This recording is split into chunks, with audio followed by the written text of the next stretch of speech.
Bapa di dalam surga, kami datang dalam ucapan syukur sore hari ini, karena sungguh semua yang kami nikmati daripadamu ya Tuhan, termasuk bangsa kami, kehadiran kami di bangsa ini. Semua adalah kasih karunia anugerah Tuhan yang hari ini bersama-sama kami mengingat rayakan syukur kami kepadamu ya Tuhan. Sebentar kami akan membuka firman-Mu, bukalah juga hati kami.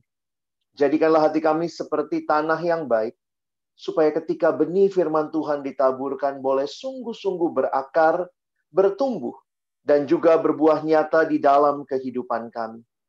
Berkati hamba-Mu yang menyampaikan, setiap kami yang mendengar, Tuhan tolonglah kami semua, agar kami bukan hanya menjadi pendengar-pendengar firman yang setia, tapi mampukan dengan kuasa dari Roh-Mu yang kudus, kami dimampukan menjadi pelaku-pelaku firman-Mu di dalam kehidupan kami.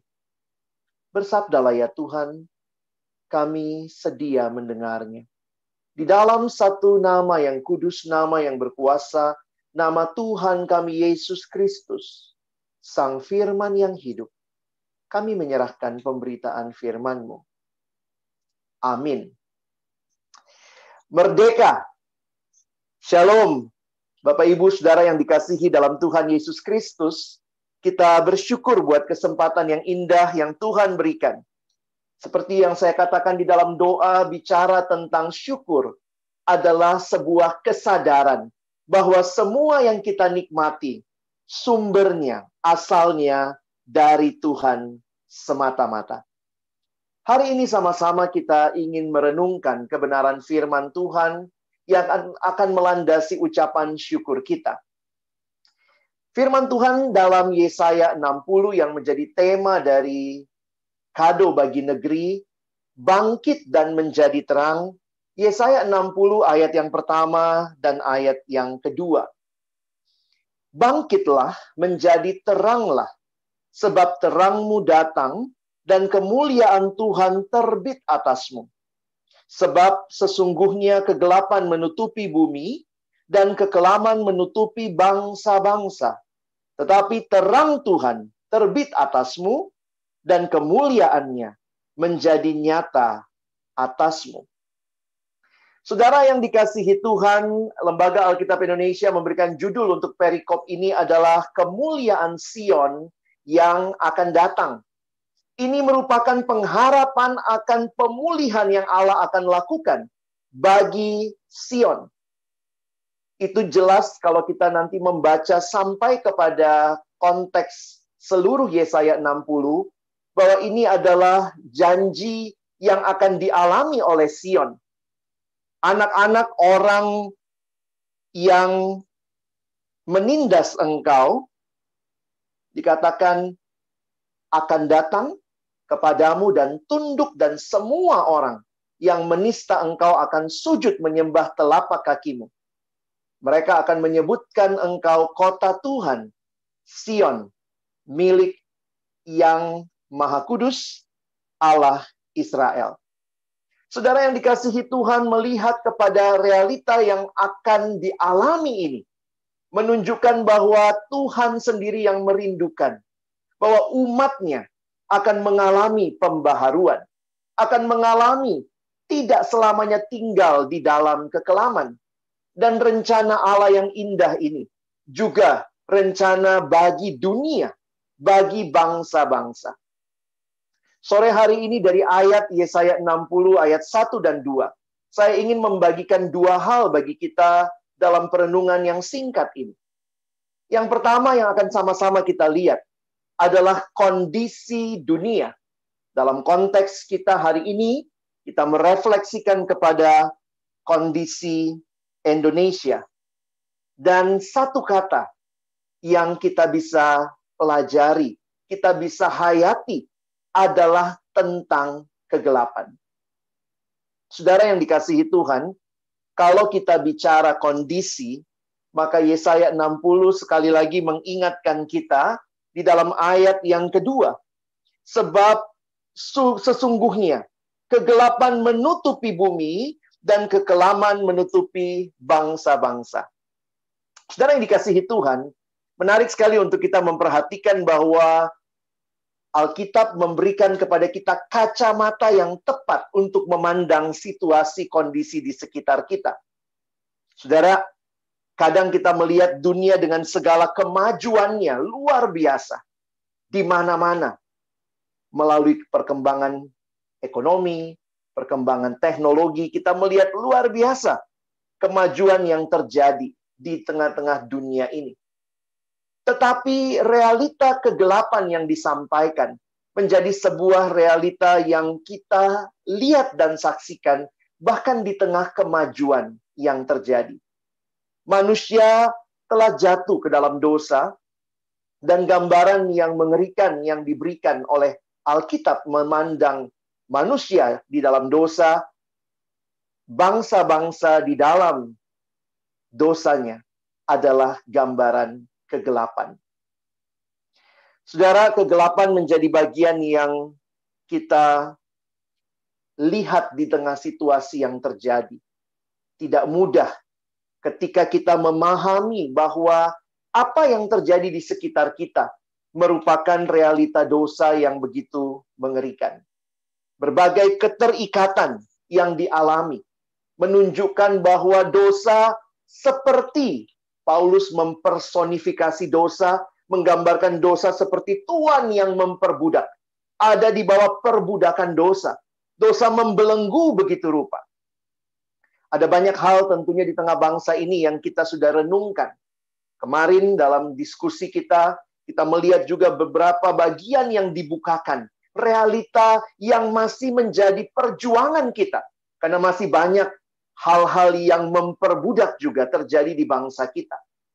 Sikap egois, sikap mau menang sendiri.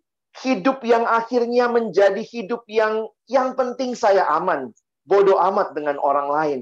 Realitas seperti itu menjadi sebuah realita kegelapan di tengah-tengah berbagai kemajuan yang dialami bangsa ini. Saudara, merefleksikan 75 tahun kemerdekaan Indonesia, kita masih melihat begitu banyak hal di sekitar kita yang terjadi di mana dosa masih berkuasa. Dosa masih memperbudak. Ketidakadilan, ketidakbenaran, kejahatan terjadi juga di tengah-tengah bangsa ini. Dan kembali kita melihat bahwa sebenarnya ini adalah satu realita hidup manusia yang berdosa yang Alkitab nyatakan kepada kita. Ketika Paulus menuliskan kepada anak rohaninya Timotius, menggambarkan kondisi dunia di mana Timotius melayani. Dalam 2 Timotius pasal 3. Paulus mengatakan, ketahuilah beberapa hari-hari terakhir akan datang masa yang sukar. Saudara, apanya yang sukar? Apakah yang sukar ekonominya? Ya, apakah yang sukar alamnya, global warming? Apakah yang sukar mungkin sistem keamanan, bagaimana security di tengah-tengah arus data yang begitu bebas? Tetapi Alkitab memberikan satu bagian yang menarik melihat kondisi ini. Alkitab mengatakan bahwa yang mengerikan, yang rusak adalah manusianya. Kondisi manusia di dalam dosa menjadi realita yang mengerikan. Sehingga kembali kita diberikan kacamata untuk melihat bahwa akar yang terdalam dari segala bentuk keterikatan adalah ketika manusia melawan Allah. Allah yang menciptakan manusia untuk hidup taat kepadanya. Manusia memilih berontak kepada Allah dan justru terikat kepada dosa. Saudara yang dikasihi Tuhan, saya pikir tidak usah kita bicara lebih jauh lagi karena dalam konteks refleksi kita, kalau Bapak Ibu benar-benar hidup di bangsa ini, akan bisa melihat berbagai realita yang terjadi di sekitar kita. Dan ini menunjukkan bahwa apa yang terjadi memanggil kita untuk melihat kepada solusi apa yang harusnya kita sama-sama perjuangkan. Saudara, di dalam bagian yang kedua, saya melihat di dalam Yesaya 60 ini, solusinya adalah terang. Ya, menarik, saudara ya. Kalau bicara kondisinya gelap, ya solusinya sederhana, terang. Dan itu yang dituliskan di dalam ayat yang pertama, dan juga di akhir ayat yang kedua. Bangkitlah menjadi terang, sebab terangmu datang dan kemuliaan Tuhan terbit atasmu. Terang Tuhan terbit atasmu, dan kemuliaannya menjadi nyata atasmu. Kemuliaan Tuhan dihayati oleh umat Israel dengan kehadiran kemah pertemuan di mana mereka melihat Allah hadir melalui tiang awan, tiang api, lalu dalam kemuliaan Tuhan ketika bait Allah. Dan ketika mereka melihat hal ini, mereka menyadari bahwa Allah lah sumber dari keselamatan dan terang itu. Saudara, ayat ini mengingatkan kita, pertama tadi kondisi yang gelap, tetapi pada saat yang sama juga mengingatkan kita bahwa ada solusi untuk hal itu, dan solusinya dari mana? Istilah yang menarik yang digunakan di dalam Yesaya, kalau kita melihat adalah salah satunya adalah istilah terbit. Dan kata terbit menyiratkan seperti matahari yang terbit. Dan ini mau menunjukkan bahwa solusi dari pergumulan yang ada bukan datang dari dalam dunia yang gelap, dan bukan juga dari luar dunia, dari lingkungan di sekitarnya. Ada satu kalimat yang harus dalam bahasa Inggris supaya indahnya terdengar, saudara ya, adalah kalimat berikut ini yang mengatakan, the light is not from internal or external. Jadi terang itu yang dikatakan terbit itu sama seperti dunia ini ada matahari yang terbit, maka the light is not from internal or external, but the light is from eternal. Bahwa terang itu datangnya dari yang kekal, bukan dari apa yang ada di dalam dunia yang sudah gelap. Bukan juga dari luar mengharapkan, mungkin bagi Israel pada waktu itu, mengharapkan bangsa-bangsa lain menolong mereka. But God will say again, the light is from eternal. Inilah yang dinyatakan. Kalau kita membaca lebih jauh lagi sampai ke bawah, kita melihat Yesaya 60 mengatakan, ayat yang ke-19, bagimu matahari tidak lagi menjadi penerang pada siang hari, dan cahaya bulan tidak lagi memberi terang pada malam hari, tetapi Tuhan akan menjadi penerang abadi bagimu, dan Allahmu akan menjadi keagunganmu. Bagimu akan ada matahari yang tidak pernah terbenam, dan bulan yang tidak surut. Sebab Tuhan akan menjadi penerang abadi bagimu, dan hari-hari perkabunganmu akan berakhir. Saudara yang dikasihi dalam Tuhan Yesus Kristus, ini janji yang digenapkan, saya yakin kalau kita melihat apa yang sejarah sedang nyatakan, melihat kepada penggenapan di dalam kehadiran Yesus Kristus yang datang melepaskan kita dari dosa. Berbagai gambaran yang disampaikan oleh Yesus tentang kehadirannya. Salah satunya adalah terang. Yohanes 8 ayat 12, Yesus berkata, akulah terang dunia, barang siapa mengikut aku, ia tidak akan berjalan dalam kegelapan, melainkan ia akan mempunyai terang hidup. Yesus adalah terang itu. Karena kondisi dunia di zaman Yesus pun gambarannya sama, yaitu dalam kegelapan. Dan solusinya harus ada terang. Dan terang itu datang di dalam Kristus. Dan inilah yang kita sebagai orang percaya nikmati di dalam iman percaya kita. Yesus berkata di dalam Yohanes 12 ayat 46, aku telah datang ke dalam dunia sebagai terang, supaya setiap orang yang percaya kepadaku tidak tinggal di dalam kegelapan. Saudara, apa yang menjadi pergumulan bangsa kita, sadarilah ini adalah juga pergumulan setiap manusia yang Alkitab katakan semua manusia berdosa. Dan bagaimana pergumulan dosa itu? Akhirnya Tuhan memberikan solusinya. Bukan dari kita. Bukan dari saudara kita, sesama manusia tidak bisa menyelesaikan dosa kita. Tetapi Dia datang, memberikan terang itu. Mengenyahkan kegelapan di dalam hati dan kehidupan kita. Tapi ada hal yang lebih menarik, saudara, ketika kita melihat Yesus berkata, Dia adalah terang dunia.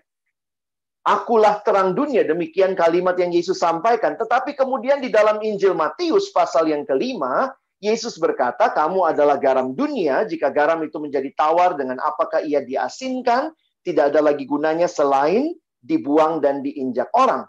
Lalu ayat 14, kamu adalah terang dunia.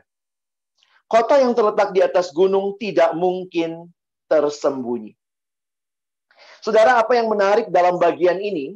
Karena Yesus memberikan identitas yang baru kepada orang-orang yang mengikut Dia, kepada para murid, bahwa kamu adalah terang dunia. Yesus adalah terang dunia, dan kita juga adalah terang dunia. Loh, bagaimana mengerti hal ini? Saya menyimpulkan dengan kalimat berikut. Kita bukanlah sumber terang itu. Ya, jangan merasa sumber, saudara, ya. Hanya Yesus sumber terang sejati. Jadi hanya ketika kita memiliki relasi yang hidup dengan Yesus, maka kita bisa berfungsi dengan baik dalam identitas yang Tuhan berikan kepada kita sebagai terang dunia. Saudara, ini menjadikan sebuah kesadaran untuk kita bergantung kepada Tuhan. Apa yang menarik lagi kalau saudara perhatikan, bahwa solusi terang itu datang di dalam Kristus, tetapi kemudian Tuhan meminta kita sebagai orang-orang yang adalah muridnya, anak-anaknya, untuk menjadi terang dunia. Bagi saya menarik sekali istilah ini, karena kalimatnya bukan kamu adalah terang. Yesus tidak bilang kamu adalah terang. Yesus tidak bilang kamu adalah garam. No. Yesus mengatakan kamu adalah terang dunia. Di mana engkau dan saya berfungsi, hai terang dunia, ya di dunia. Tuhan memberikan konteks kehadiran kita. Kamu adalah garamnya dunia. Kamu adalah terangnya dunia. Namun ingat, kamu bukan sumbernya. Aku sumbernya. Sehingga bagi saya waktu merenungkan akan bagian yang kedua, solusi ini, apa yang saudara lihat? Di dalam bagaimana Tuhan membawa pemulihan bagi dunia miliknya, prinsip ini yang kemarin juga sudah sempat dibahas ya, prinsip diberkati untuk menjadi berkat. Saudara perhatikan, ketika Tuhan memulihkan Sion, itulah bacaan Yesaya 60. Ketika Tuhan memulihkan Sion, maka Sion mengalami pemulihan dari kota yang terpuruk, tetapi kemudian menjadi begitu bercahaya. Karena Tuhan telah memberkatinya, Tuhan telah memulihkannya. Dan apa yang terjadi? Orang Kristen memang sukanya mintanya, Tuhan berikan aku berkat, Tuhan berikan aku berkat. Stoplah untuk hanya menjadi orang yang menerima berkat. Tapi mari ingat dan lihat pola yang Tuhan berikan sejak perjanjian lama. Bahwa engkau dan saya diberikan berkat, dipulihkan, supaya kita menjadi berkat. Ini yang terjadi ketika Tuhan memulihkan Sion. Bangsa-bangsa berduyun-duyun datang kepada terangmu. Raja-raja kepada cahaya yang terbit bagimu. Sehingga angkatlah mukamu dan lihatlah ke sekeliling. Mereka semua datang berhimpun kepadamu. Anak-anakmu laki-laki datang dari jauh dan anak-anakmu perempuan digendong. Saudara, apa tujuannya? Tuhan memulihkan Sion. Sion adalah Yerusalem, kota Allah. Ya tujuannya Tuhan memulihkan Sion supaya Sion jadi berkat bagi bangsa-bangsa. Maka ketika saudara dan saya sebagai umat Allah yang telah dipanggil keluar dari kegelapan, Tuhan selamatkan kita. Kita bertemu dengan terang yang sejati itu. Apa tujuannya? Saudara, Tuhan memulihkan orang Kristen di bangsa ini untuk kita menjadi berkat, kita menjadi terang di tengah kegelapan yang terjadi. Saya pikir kita harus ingat fokus ini. Di tengah-tengah dunia yang menawarkan begitu banyak hal di mana manusia sekarang hidup hanya bagi diri sendiri. Bukankah itu gambaran yang sangat jelas tentang dosa? Di mana orang mati-matian untuk diri sendiri. Gambaran ketika manusia merasa dirinya lah segala-galanya sehingga Adam menolak Allah. Semangat titiriri, saudara. Mati-matian untuk diri sendiri. Sehingga banyak juga orang Kristen yang menikmati berkat Tuhan dan menjadi penampung berkat Tuhan. Dan bersyukur aku diberkati, sepanjang hidupku diberkati. Bodoh amat dengan yang lain. Tuhan memulihkan Sion, supaya Sion jadi terang bagi bangsa-bangsa. Mereka datang. Tuhan jadikan saudara dan saya terang dunia. Supaya kita berfungsi di dunia yang membutuhkan terang. Kan itu panggilan kita untuk hidup sebagai anak-anak terang. Efesus pasal yang kelima memberikan gambaran yang menarik bagi kita. Dahulu kamu adalah kegelapan, tetapi sekarang kamu adalah terang di dalam Tuhan. Sebab itu, sepertinya Paulus mau mengatakan, please, ya, kalau pakai bahasa anak sekarang, berfungsi dong. Kamu tuh terang.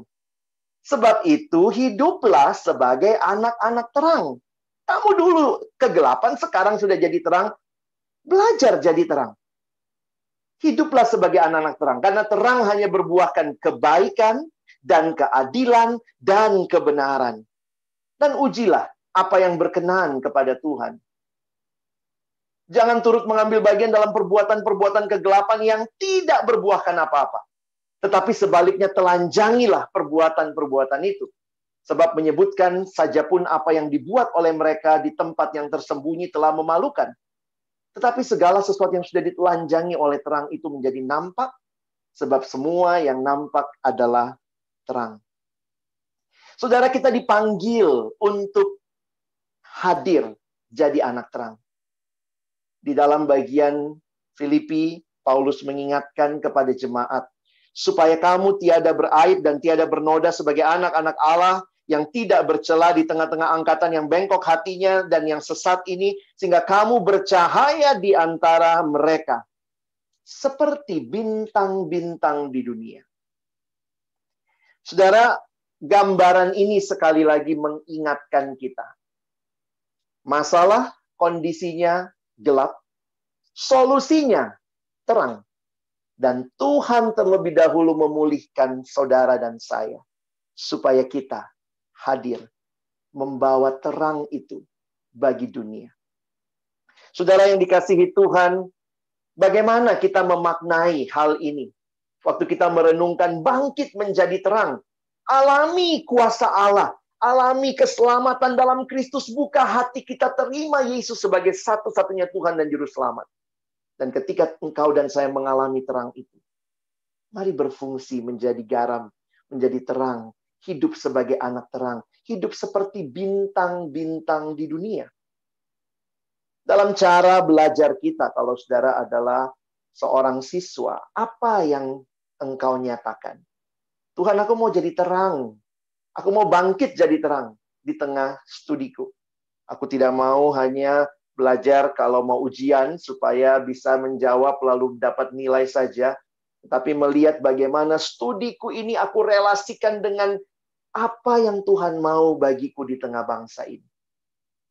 Di dalam beberapa pelayanan, karena saya melayani dalam pelayanan siswa dan mahasiswa, saya mengingatkan ketika bergumul tentang mau jadi apa. Apakah kita melihat mau jadi apa itu dikaitkan juga dengan apa yang dibutuhkan di bangsa ini? Banyak orang maunya, apalagi anak sekarang begitu ya, tapi sebenarnya semua anak di segala zaman ya, manusia berdosa, itu ciri manusia berdosa, maunya segala sesuatu yang empang, saudara, enak dan gampang. Jadi ada yang bilang gitu sama saya, Kak Alex, gimana caranya ya? Saya nggak tahu nih mau kuliah apa. Terus saya tanya, kamu mau jadi apa? Apa ya Kak? Kerja apa ya Kak? Yang kerjanya sedikit tapi uangnya banyak. Wah, saya bilang, jadi rampok kali deh ya, gitu ya. Maksudnya mau menyatakan, lihatlah, engkau harusnya menggumulkan Tuhan ketika saya melihat sebuah pergumulan di bangsa ini. Begitu banyak dokter yang berkorban memberikan hidupnya, berjuang, maka ketika saya melihat ke depan, Tuhan kasih beban, Tuhan telah menyertai perjalananku, aku ingin menjadi dokter. Mungkin itu yang jadi bagaimana kita membingkai kerinduan-kerinduan kita di dalam bingkai rencana Allah menjadi terang bagi bangsa-bangsa. Apakah semua hanya buat diri kita, supaya dapat uang yang banyak? Cara bergaul kita, ini kalau sudah masuk dunia bisnis, katanya penting sekali networking ya. Tapi apakah networking kita adalah supaya kita juga bisa membawa pengaruh yang lebih luas? Bersyukur acara seperti ini networking, saudara. Ya, tidak ada satu lembaga yang menjadi segala-galanya, kita semua berjejaring. Ini bagian di tengah-tengah kehidupan kita menjadi berkat di tengah bangsa. Cara bekerja kita sudah banyak dibahas kemarin. Kalau saudara pelaku bisnis, saudara profesional, saudara adalah orang-orang yang membingkai pekerjaan saudara di dalam calling kemarin ya. Ibu Angeline menjelaskan kalimat dari Ravi Zacharias bahwa ini bicara calling, bukan sekedar bicara job. Nah, yang masih muda-muda nih, gimana membingkai pacaranmu ya? Gitu ya. Kadang-kadang berpikir apakah pacaran hanya buat diri kita sendiri gitu ya. Bagaimana melihatnya di dalam bingkai menjadi berkat. Sehingga kita juga bisa menjadi kudus dan menjadi berkat bagi orang-orang lain di tengah-tengah gaya pacaran yang sudah begitu tidak karuan. True love waits. Ada kalimat paling kecil di bawahnya. Save it until marriage. Bagaimana kita berkeluarga. Hidup berumah tangga. Ini pun kembali mengingatkan kita. Tentu kita harus memaknai ulang apa yang menjadi kerinduan Allah bagi saudara untuk menjadi berkat, menjadi terang. Di mana Tuhan hadirkan saudara? Ini baru level pribadi ya, belum lagi kalau kita bicara sebagai korporasi, sebagai orang yang bergerak di dalam dunia profesional. Bagaimana kita dengan sengaja, dengan begitu teratur memikirkan apa saudara? Memikirkan solusi-solusi. Ya. Dan apa tujuan semua ini? Saya pikir ayat ini mengingatkan kita. Matius 5 ayat 16 menutup dengan kalimat, demikianlah hendaknya terangmu bercahaya di depan orang. Supaya apa? Mereka melihat perbuatanmu yang baik. Tapi bagi saya yang menarik begini, saudara. Lihat paling akhirnya. Yang dilihat memang perbuatan kita. Tetapi kalau kita sendiri menyadari bahwa kita hanya bergantung kepada sumber terang itu, kiranya orang-orang pun akan memuliakan Bapa kita yang di sorga. Yang dimuliakan adalah Bapa kita. Dia sumber terang. Kita diterangi supaya kita menerangi sekitar kita. Dan waktu mereka melihat terang itu, biarlah mereka berjumpa dengan sumber terang itu dan memuliakan Bapa yang di sorga. Saya menutup dengan beberapa slide berikut sebagai refleksi juga bagi kita. Dalam tulisannya, John Stott memparafrase, kira-kira saya ulangi parafrasenya seperti ini. Jika daging busuk, jangan salahkan daging, tapi tanyakan di manakah garamnya. Jika dunia busuk, jangan salahkan dunia, tapi tanyakan di manakah garam dunia. Jika rumah gelap, jangan salahkan rumah, tapi tanyakan di manakah lampunya. Jika dunia gelap, jangan salahkan dunia. Dunia memang lagi gelap, saudara. Itu realita yang diberikan oleh Alkitab bagi kita. Tapi tanyakan, di manakah terang dunia? Apakah kita sudah hadir? Kalau kita sudah hadir, apakah kita berfungsi? Jangan-jangan kita meletakkan pelita kita di bawah gantang, hidup bagi diri sendiri, kita menjadi garam yang disimpan di dalam bungkus plastik, tidak mau keluar dari plastiknya. Sehingga refleksi saya, apakah kehadiran orang Kristen di bangsa ini telah menjadi bagian solusi dari kondisi kegelapan Indonesia? Ada kondisi, ada solusi. Are we part of the solution? Apakah kita bagian dari solusi ini? Kiranya kehadiran kita sebagai terang dunia menjadi kado bagi negeri yang mengalami kegelapan.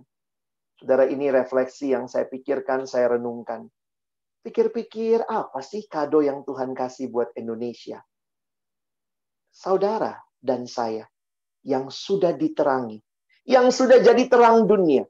Kiranya negeri ini menikmati kado Allah, yaitu kehadiran kita yang akan dipakai Allah membawa terangnya.